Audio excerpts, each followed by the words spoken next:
welcome back to another player analysis show brought to you by the United Masterclass. I'm your host, Haider Rubbani, and I'm joined by Jim Salveson from the Sports Social Podcast Networks. Jim, welcome back. It's been a while since we've done a show. How are you today? And great to see the great work that you're doing with the Sports Social Network.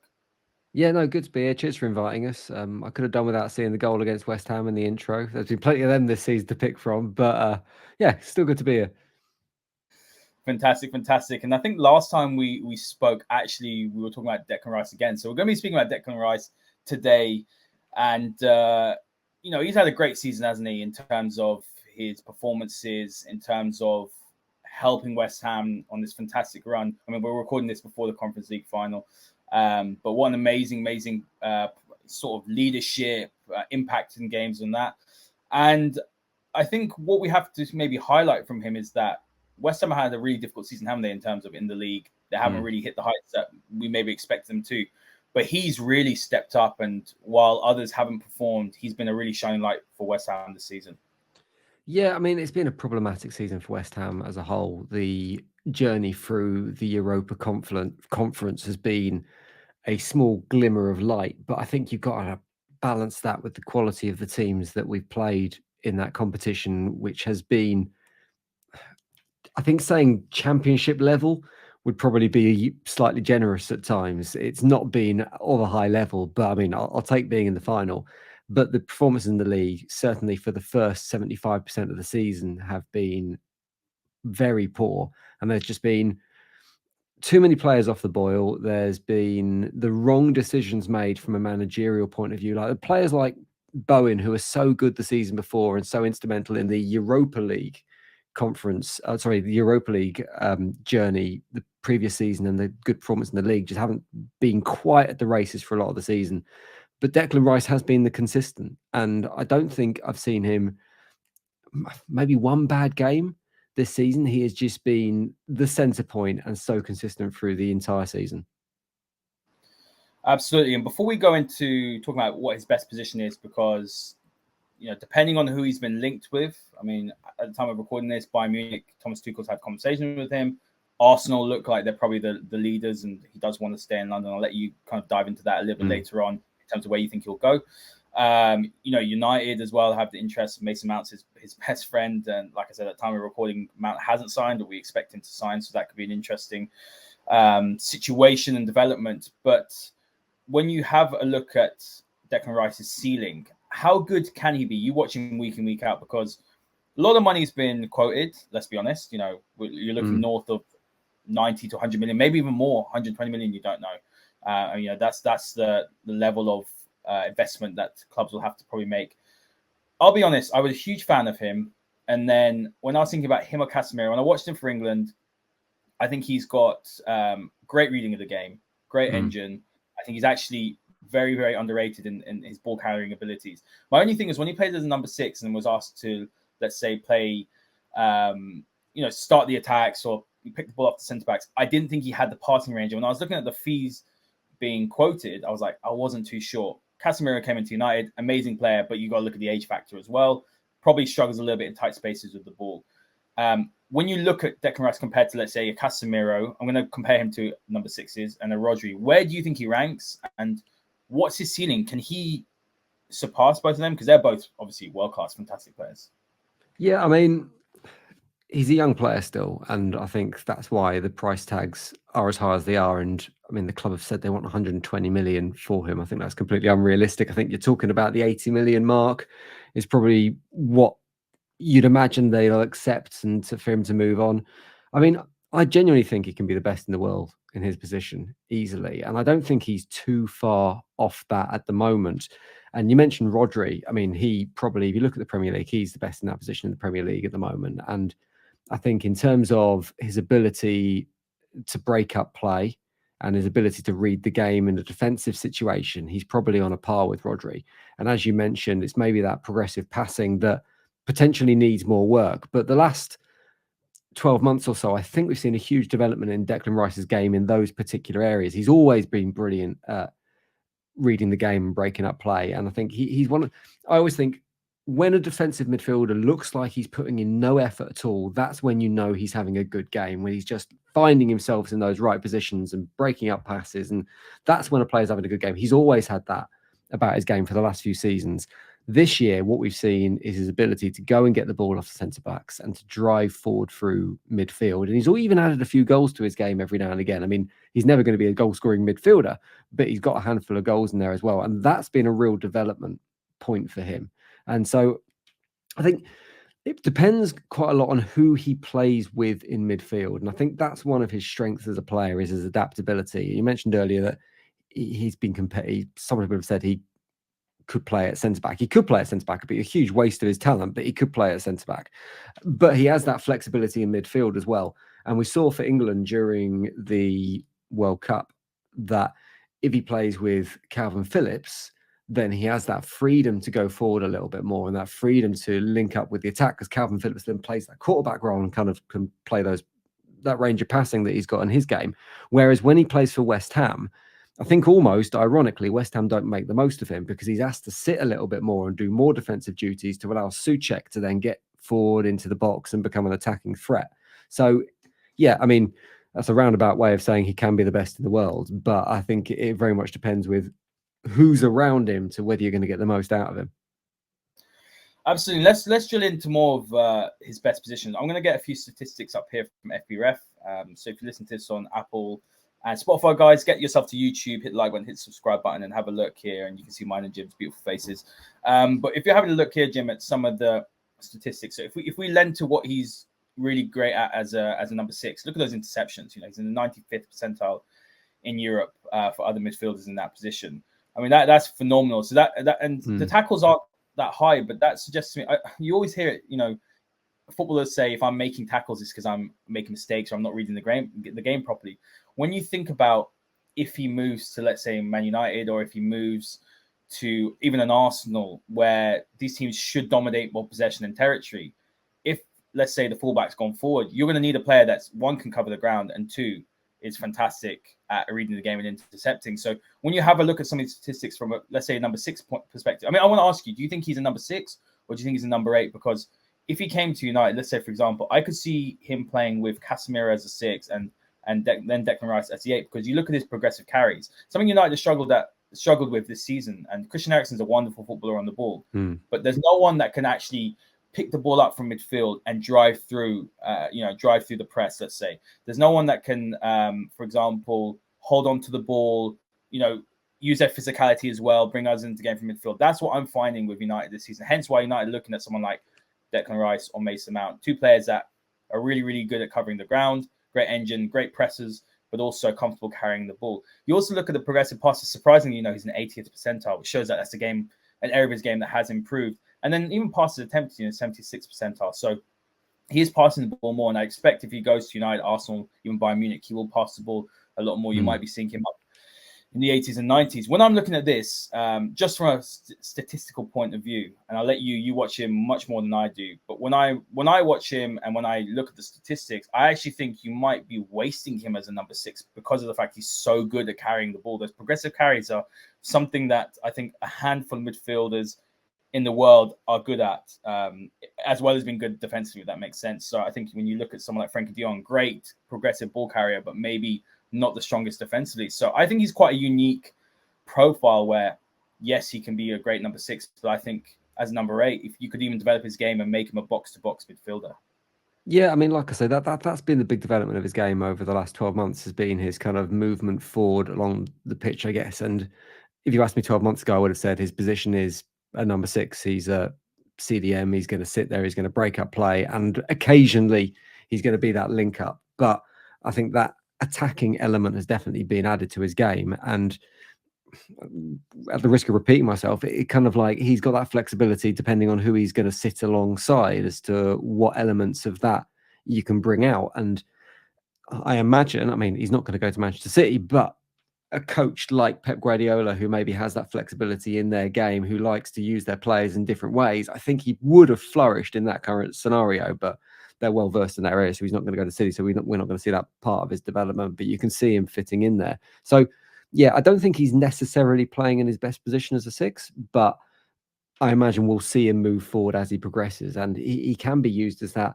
almost sticking plaster within a squad. Right now, he's the main man, and he gets asked to be basically the whole engine room of the West Ham midfield. It'll be really interesting to see how he develops when he's given a specific role within a team of better players. And I think the other thing to bear in mind, I mean, that progressive passing stat, I'm not a big stats man, but you can see there that's kind of like a standout quality. And this is in a team that, attacking wise, are very conservative. So David Moyes' style of football, it is solid first. It's a lack of possession. It's hitting people on the break. So to see those kind of stats is quite surprising almost. And it would be interesting to see him flourish in a more attacking team and seeing him have more of the ball as well. And what you say about the tackles as well, I mean, I wouldn't say that stat again. This is why I'm not big on stats. I don't think stats are always particularly representative of a player. And that lack of maybe the number of tackles in a game is more to do with his positional sense and his ability not to have to make a tackle rather than anything else. But in the tackle, he is aggressive and strong without being nasty. And maybe that's what sets him apart from Casemiro, because Casemiro's got that slight nasty element to it, whereas I think Declan Rice is an absolute... Yeah, exactly. Yeah. Whereas Declan Rice is kind of like, he's got the ability, but he's also a very fair, he's a gentleman of a player. So maybe doesn't have that element of nastiness. Whether that's a good or a bad thing, I don't know. I guess that's something you'll see maybe if he goes to a side that's competing for titles. I think what'll be interesting to see is that something that's necessary for a title winning side? If you know what I mean. Do you want your players to be nasty? I always say, and I think, do you want Roy Keane in your side, or do you not? Well, I've seen Casemiro miss 8 games this season for silly red cards, and I could tell you that I want aggression, but I don't want stupidity. So I think what'll be interesting to see is when the pressure's on, how would Rice react to it? I think that's something that I'm intrigued to see, because he's the main man. If you move him into a side where he's one of many, do you think that's something that would maybe frustrate him because he wants to be the main man? Does that kind of make sense where I'm coming from? I'm trying to talk about the mentality here, because, like I said, yeah. I don't watch him week in, week out, but every time I see him, he seems like you said, a gentleman. Like you saw the recent video, didn't you, where he gave his shirt to the kid and spent time with them, and he seems like a really, really great guy. You always see him, but is he thriving because he's the main man? And like, will it affect him if he comes in as like 120 million pound player and he's not the main man, and there's other pressures? I mean, how would he cope with that from a personality point of view? I mean, this isn't a Ronaldo situation. This is a player without ego. And I mean, firstly, the thing about the kind of whether a player needs nastiness or a little bit of aggression about their game, I think they're two different things. And yes, you do need aggression. I don't think you necessarily need that kind of nasty edge that you mentioned Roy Keane or Dennis Wise had back in the day. I think that's very old school. And I think that's kind of been bred out of football a little bit. The players that you think of now who have that about their game tend to be the older generation of players. But in terms of Declan Rice as an individual, in terms of his personality, I think he's a natural leader. And we will see him captaining England, and we will see him captaining whatever club he goes to, I believe. And he's kind of got a unifying nature about his game. He learned from Mark Noble, Mr. West Ham, who kind of did the same thing. Wasn't nearly the player that Declan Rice is, but certainly in the dressing room was that leading voice and that unification of everyone. And Declan Rice has got that about his game. And I think the way he plays and the way we've seen him play, he has the best interests of the team at heart rather than him as an individual. He's willing to sacrifice his personal glories on a pitch to do whatever role he's done. And we've seen that for West Ham when he's kind of limited himself into that more defensive position and sacrificed his forward runs in order for the greater success of the team or the tactical strategy of that particular game. So yeah, you're not going to see that kind of scenario where he isn't the main focus and he shrinks back because he isn't the main man. I think quite the opposite. I think he'll flourish in that situation, but he has the ability at the same time to be that centre point and to be that main man. That's great to hear. And Jim, last question. I mean, look, we're recording this, and this is before the Conference League. And if people go back, obviously they might find out where he's gone. It does look like Arsenal are in the driving seat. I understand that move to Arsenal. You could maybe see him replace Xhaka. He play more as a number 8. I mean, Arsenal were a fantastic side this season. they had a great run. Obviously, didn't win the league title. Or do you? And he wants to stay in London. That's been reported. Or could you see him at United? And where do you think he'll end up? I honestly look. I'm going to be biased. I'm going to sit here and I want him at United. I think the prospect of Declan Rice joining the United revolution, let's say under Ten Hag with Mason Mount, I think that sometimes could count for more. He gets played with his best mate rather than going to Arsenal. Obviously, and Arsenal are a great side, a side that are building, a side that could win the league.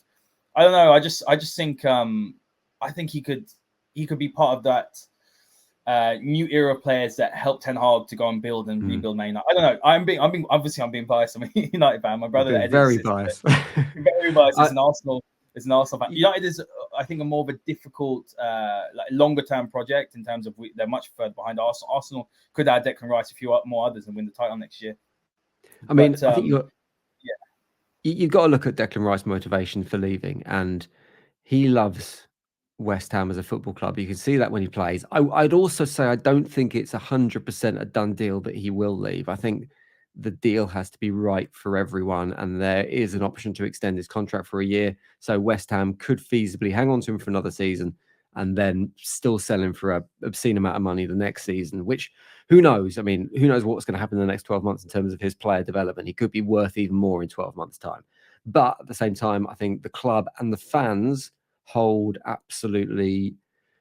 There's no obligation for Declan Rice to stay there. He's done so much for the football club and progressed so much as a player. I think almost there's such goodwill towards him as an individual. Some West Ham fans want to see him leave to fulfill his potential. But for me, that potential is winning trophies.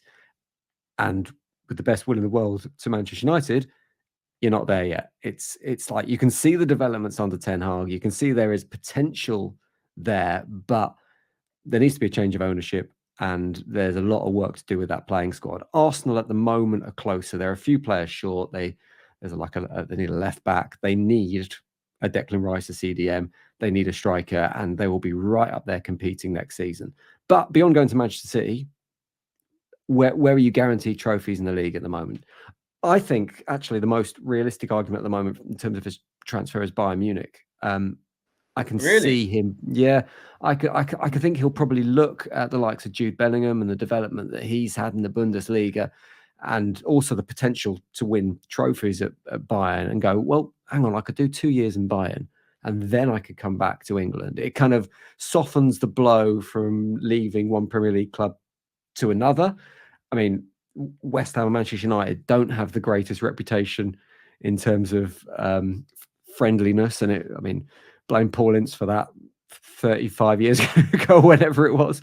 So, I think there's no love lost there, is there, at all? Let's be honest. Yeah, as much as West Ham fans won't begrudge Declan Rice a transfer, I think that might be slightly harder to swallow if it was a move to Manchester United. But I think moving to somewhere like Bayern Munich would soften that blow a little bit. So, it'll be really interesting to see where he goes. There aren't many football clubs that can afford the kind of fees that are being talked about. But yeah, something about the Bayern Munich potential move, that kind of just like it seems to have some strength to it. Well, we could be seeing Declan Rice at Bayern Munich and Harry Kane at Real Madrid, and with Jude Bellingham as well at Real Madrid. And you want to see that, don't you? It's been years that we were talking the Beckham days, and Michael Owen was at Real Madrid. We had Woodgate, but you very rarely see top English talent going abroad. I think it's great. Jadon Sancho obviously did amazing at Dortmund, struggled at United. So I still have faith in him. Must be one of the only few people that do, but I think there's a player in there. But when you look at it and how it could develop, let's say, England's national team, it's only a good thing. But then I also go back to the Premier League right now is the strongest league, the most attractive league. You want all your best talent staying in there. And it would pain me to see Rice at Arsenal, but I'd also be intrigued because he'd probably become more of a number 8, filling in maybe at number 6 if Partey's not playing. So I think that's very interesting. But Jim, where can the listeners find your really great content? You do a podcast. Talk to them where they can find it and where they can listen to all the shows that you do. Yeah, well, if you want to find sport podcasts in general, no matter what sport it is you like, go to the Sport Social Podcast Network, sport-social.co.uk. That's the address. Yeah, you can find loads of sport content there. But if you want to hear me and the Football Social Daily team talking about football right across the Premier League, there's a daily Premier League podcast. There's ex-player interviews, loads of content at the moment, particularly around transfers. You can find that by searching Football Social Daily and give it a look up wherever you find your podcasts. Brilliant, guys. Make sure you check it out. Jim's doing some fantastic work. That is your daily dose of football as well. Jim, thanks for joining me. Really, really appreciate that. Thank you to all listeners, and we'll see you all next time.